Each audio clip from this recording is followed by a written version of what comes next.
제35계단입니다.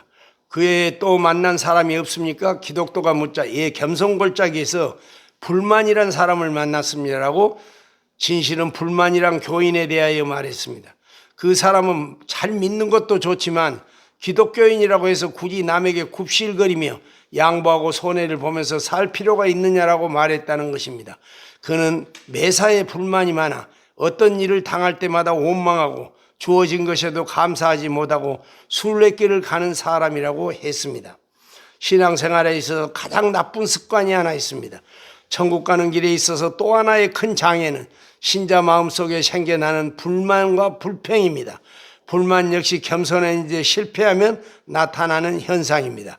천성길에는 상석이 없고 화려한 대우도 요란한 환영도 없습니다. 그러나 많은 사람은 교회에서 대접을 기대하고 박수와 찬사를 받으려고 합니다. 그러나 그가 자기 뜻대로 하지 못하거나 기대하는 찬사를 얻지 못하면 불만 불평을 하게 되고 심해지면 직분에 태만하거나 심지어 교회를 떠나게 됩니다. 불만 역시 교만의 일종입니다. 두 번째, 교회는 완벽한 사람들이 모이는 것이 아니고 또 완전한 제도를 갖고 있는 것도 아닙니다. 이제 막 신앙을 시작하는 사람도 있고 또 진정한 믿음과는 관계없는 신앙을 가진 사람도 있습니다. 또 바른 신앙에 들어서긴 했지만 그들 모두 성화의 길을 가고 있으므로 여러 가지로 시험을 당하여 인격적 부족함을 나타내는 경우도 적지 않습니다. 교회는 마치 학교와 같아서 우등생도 있고 열등생도 함께 있습니다. 우리가 학교에서 열등생을 보고 불만을 가지지 않은 것처럼 교회에서도 성숙지 못한 어떤 일들을 보고 불만을 가질 필요가 없습니다. 어떤 사람은 교회에서 이루어지는 모든 일들에 대하여 이런저런 이유로 불만을 갖습니다. 그러나 자신이 생각하는 이것이 바로 우리 교회의 문제라고 보는 것들을 하나님이 다른 사람이 아닌 그에게 기도하고 해결하라고 주신 과제들이기 때문에 불만을 갖고 불평하기보다는 적극적으로 그 문제에 개입하여 해결하려고 해야 합니다. 우리는 교회의 여러 제도상의 결점을 개선하려고 궁리해야 합니다. 불만이라 문제를 해결하는 노력 없이 불평부터 쏟아놓는 것을 말합니다.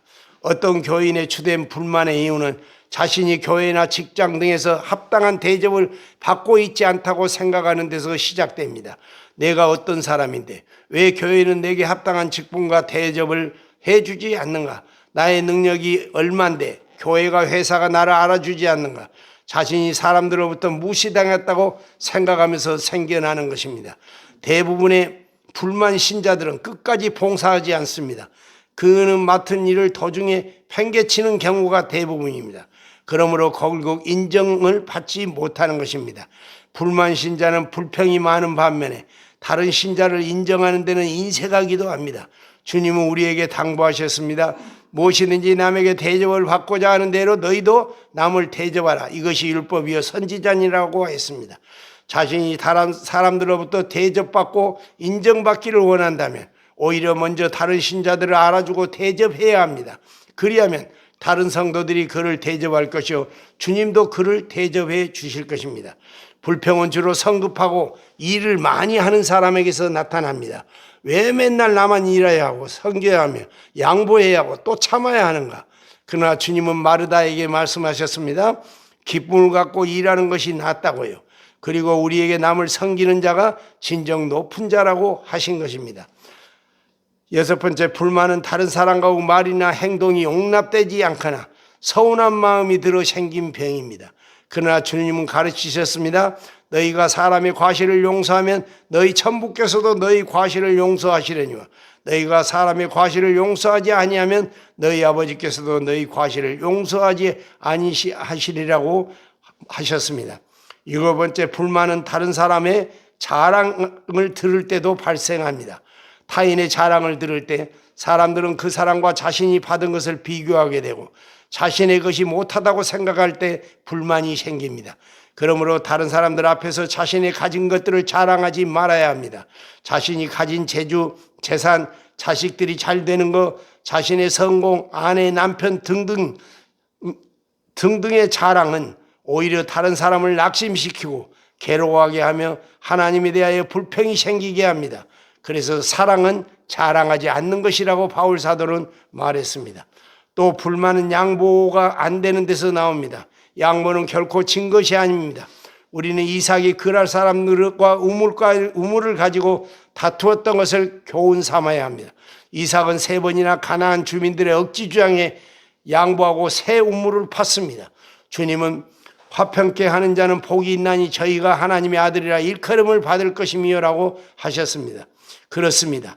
양보하는 자가 바로 하나님의 아들이고 불만을 가지고는 절대로 화평케 하지 못합니다.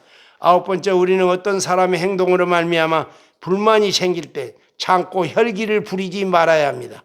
사람이 혈기를 부리면 함께 있는 다른 사람의 기분을 망칠 뿐만 아니라 이전에 그에게 베풀었던 선행까지 한꺼번에 무효가 됩니다. 그리고 협력해서 일을 할 때 불만으로 혈기를 부리면 동역자들을 불안하게 만듭니다.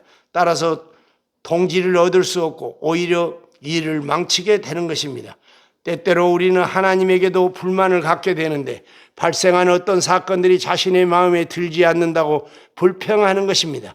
불만은 내가 한 만큼 내게 대가가 돌아오지 않는 때 나타납니다.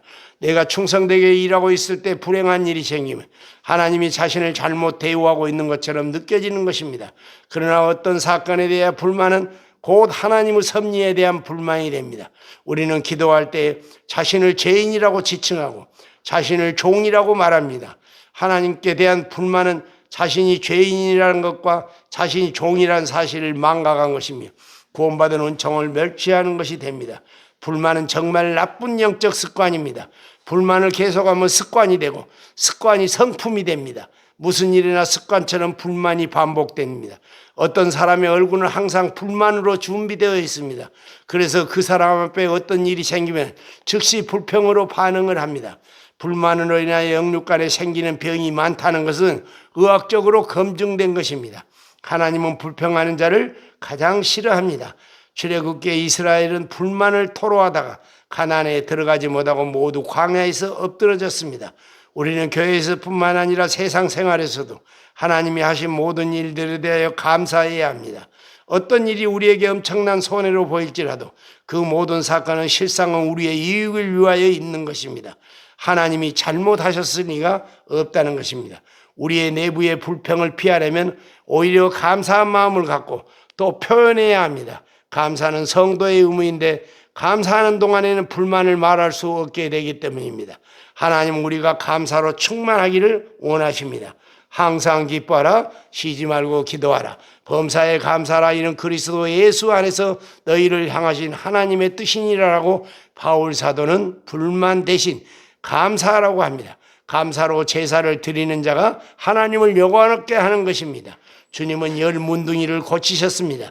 그러나 고침을 받고 감사하기 위하여 돌아온 문둥이는 사마리아인 단 하나였으며 주님은 그들이 감사를 모르는 것을 대하여 탄식하셨던 것입니다.